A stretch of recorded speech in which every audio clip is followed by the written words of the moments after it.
Before we start today's video, it was filmed on Friday before the Jerry Jeudy trade happened, which is somewhat ironic because in the video that you guys are about to watch, I actually said they should trade Jerry Jeudy. And then they went ahead and did it. So it doesn't really alter much of the video at all since they did do the thing I recommended that they do. But the only difference now is they've got much more cap space to spend. So a lot of the guys in the video I thought might be a little bit out of Denver's pockets, but now they've got 30 plus million in cap space. They could go out and get some of the players we're going to talk about. So enjoy today's Broncos perfect free agency plan. Just know that I filmed it before this went down.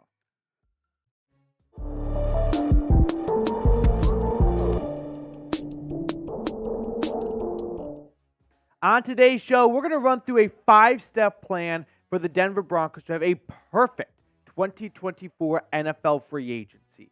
Now, a good starting point for this conversation should be, how much money do the Broncos have? And as it stands right now, they're in the ballpark of $10-ish million. The salary cap is always a little bit of a fluid number, so depending on the time you're watching this, it might change a little bit. Like if the Broncos were to make some of these cap-saving moves, that would definitely free up some additional cap space. If they trade Jerry Jeudy, we're looking at nearly $13 million.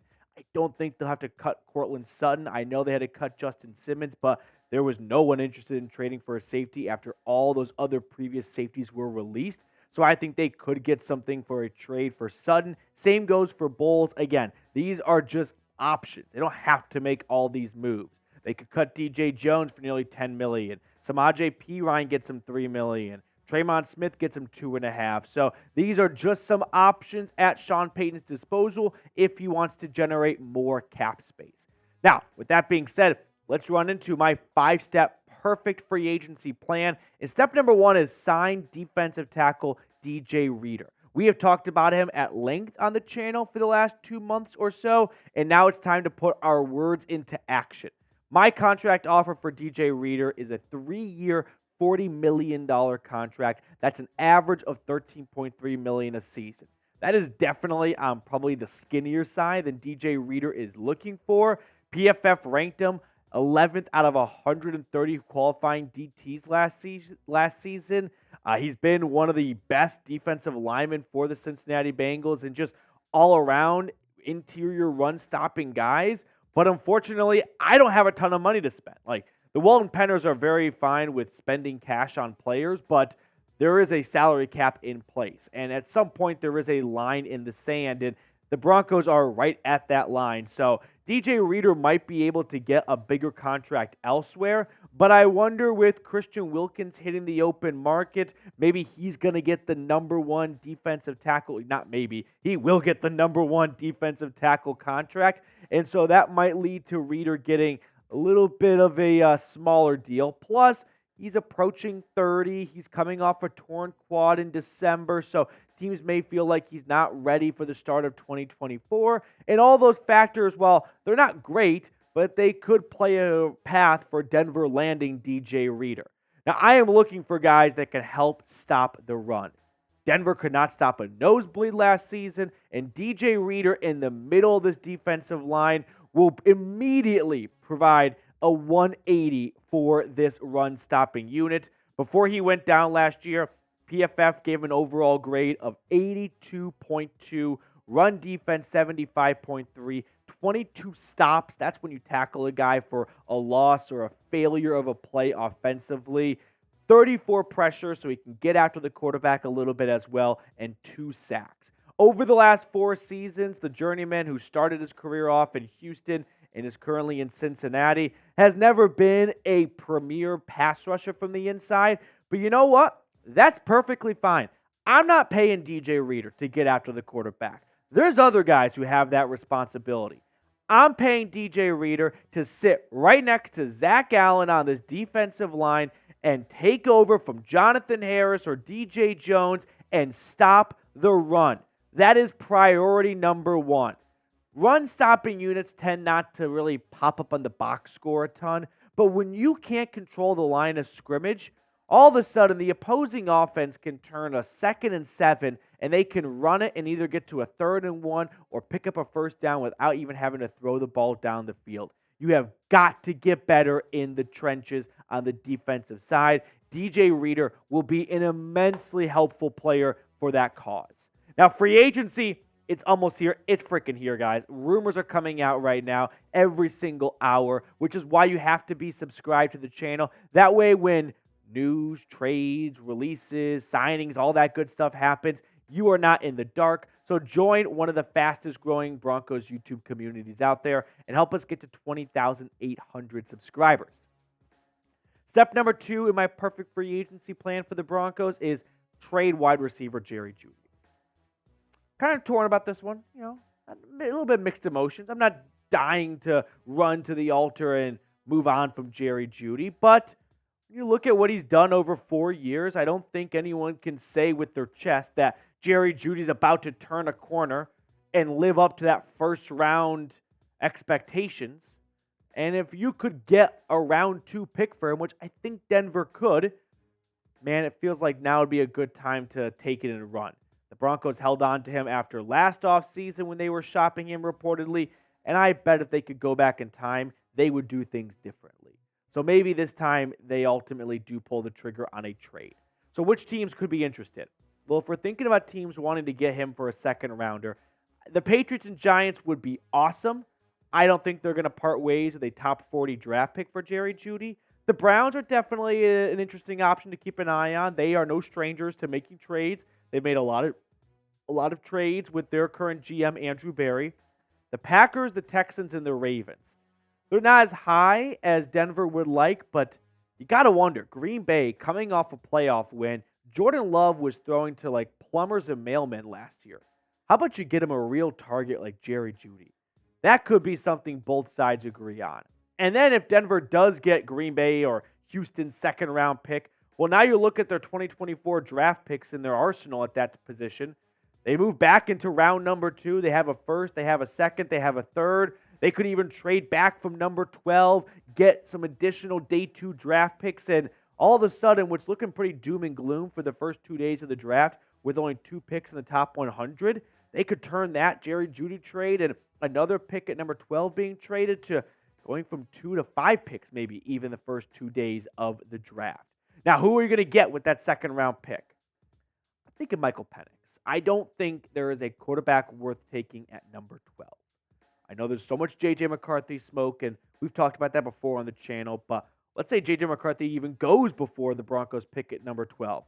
I think it's too early for Michael Penix or Bo Nix. I think you should go get a cornerback or an edge rusher, honestly, the best player available. I would even love a Brock Bowers selection at number 12. And then you go to round 2 now, and you have a selection.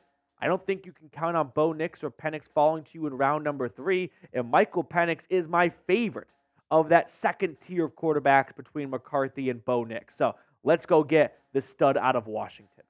But going back to Jerry Jeudy, would you trade him?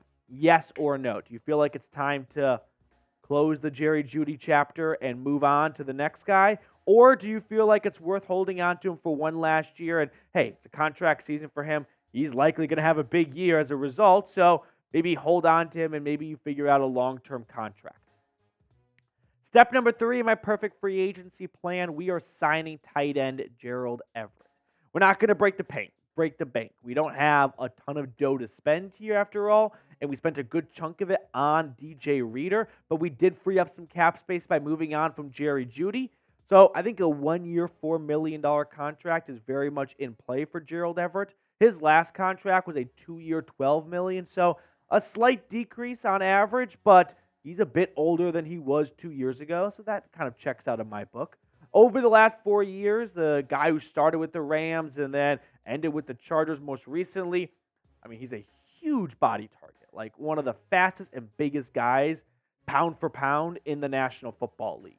411 yards and 3 touchdowns in what was a very forgettable Chargers 2023 season. Yeah, I wouldn't mind that type of production and then some more for the Broncos in 2024. When you look at Denver's tight end room, Adam Trautman, their number 1 guy, is a free agent. They may look to bring him back, but I don't think Adam Trautman showed us anything last year desiring any more, right? I think he was just the best of what was a really underwhelming tight end room altogether. Now, there is the Greg Dulcich point of Well, why are you signing a tight end? You've got Greg Dulcich to step up and be this number one tight end. Here's my quick stance on Greg Dulcich. Plan A should be to make a plan B. Because if plan A is Greg Dulcich plays the entire season, that's a bad plan. That's a plan that's going to fail. I just have no faith that Greg Dulcich can play a full season. So plan A, let's make plan B. Because plan A is not going to go well. And plan B is we should have a good backup plan in place when Greg Dulcich misses some time with a hamstring injury. And Gerald Everett would be a great tight end to have in your room in case you need to turn to another guy. Step number 4, we are signing a familiar face. How about full circle? Shaq Barrett comes back to Denver. Now, he was released by the Buccaneers earlier this offseason. He's coming off a torn Achilles not too long ago. It was in the 2022 season. So here's what I'm going to offer. It's a 1-year, $4 million contract, just like Gerald Everett. I don't think Shaq Barrett's going to have a huge market. There's some good pass rushers out there right now, so I could see some other guys getting bigger contracts. But given his age, and I mean, when you look at the stats, like there's been a drop-off the last 4 seasons. From going to the NFL sack leader, of course, the year after he leaves Denver, to the last few seasons with missed time in 2022 and 3 sacks, 4.5 sacks. I don't think it's going to cost you that much. But I do feel like Shaq Barrett still has some good football left in him. And I think for $4 million, we can squeeze that last bit of football juice out of him.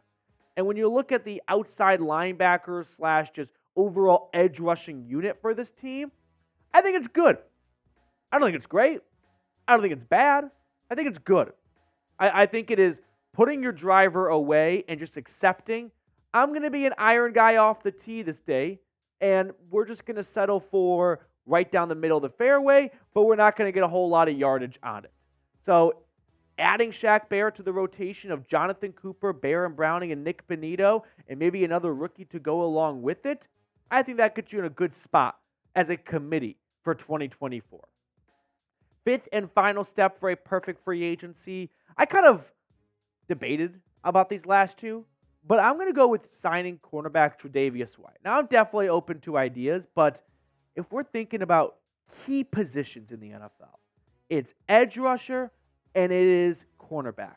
And actually, no, we had it right first time text. We changed it. And so we are going to offer Tre'Davious White a 2-year, $16 million contract. I actually originally had it at 20, and my producer was trying to change it on the fly. But after thinking it over again, I mean, I know where Tre'Davious White was at one point in his career, one of the best corners, but guys, that was 5 years ago. I think he's likely due for a major pay cut, especially after getting released by the Buffalo Bills. And it's been a big bummer, kind of like Tim Patrick, where he has just missed a lot of time with various injuries. Tore his ACL not long ago. I think it was an Achilles this past season. I mean, he has not played a full season in a long time. But I'm willing to gamble that maybe with a change of scenery and coming over to the Mile High City and kind of a fresh start for Tre'Davious White, the Denver Broncos for $8 million a season could get some insanely talented cornerback play. And you pair that with Patrick Surtain and Jaquan McMillan to replace Fabian Moreau. Let's dance, boys. Like, yes, you've got Riley Moss, but, man, we didn't see anything from him last year. I'd be okay with adding Tre'Davious White and just going, let's have a nice CB2 battle between him, Riley Moss, and maybe another rookie that gets added to the mix. The Broncos, I don't see a way they go quarterback, cornerback, and edge rusher in rounds 1 through 2. And you may get lucky by finding a diamond in the rough for a guy in round 3 or day 3 of the draft that's impactful in 2024. But the reality is they only have one pick as it currently stands in the first 2 rounds of the draft. So they can't satisfy all these needs. So if they do go cornerback in round number 1, then they probably don't need to sign Tre'Davious White, right? But if they land at the conclusion of, we want to go edge rusher in round number 1, well, then you probably don't need to sign Shaq Barrett, but now you do need to add a corner. So that's why I put edge rusher and corner as my last 2 steps in this perfect free agency plan, because you can probably address one of those two issues in the draft early on, but not both. So let's spread our money a little bit at both spots here and create a diverse portfolio. So grade my free agency plan, A, B, C, D, or F. You might notice I did not have a quarterback edition. That's because I just don't think there is a quarterback on the free agent market that Denver really has any chance of getting. They're not going to land Kirk Cousins. They probably can't even afford a Gardner Minshew. So, yeah, you could maybe toss in a Jameis Winston or something, but you've already paid Jarrett Stidham a 2-year, $10 million. How about you roll with that and a rookie and, well, you sleep with the bed you made. And the bed you made is you moved on from Russell Wilson. I don't think you should expect a knight in shining armor to walk down the stairs and save the day for you in free agency at that spot. Now, I do want to revisit my free agency plan from last offseason because I feel like it's important to see if I'm any good at my job. Step number 1 was signing Mike McGlinchey, which they did do. We could have a different argument whether that was a good decision or not, especially for how much he paid him. Step number 2 was sign any offensive lineman. They did do that with Ben Powers.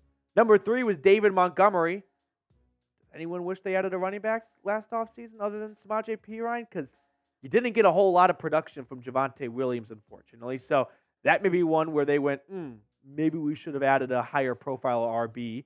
Re-sign Alex Singleton. They did do that, and I think it worked out very well. And then I said sign Jameis Winston, which they opted to go with Jarrett Stidham, and I would have preferred Jameis Winston still. He's just more fun anyway. That will do it for us on today's show. Thank you guys so much for tuning in. Enjoy the rest of your weekend. And if you haven't subscribed yet, what are you waiting for? Go ahead and lock yourself in for the best free Broncos content out there.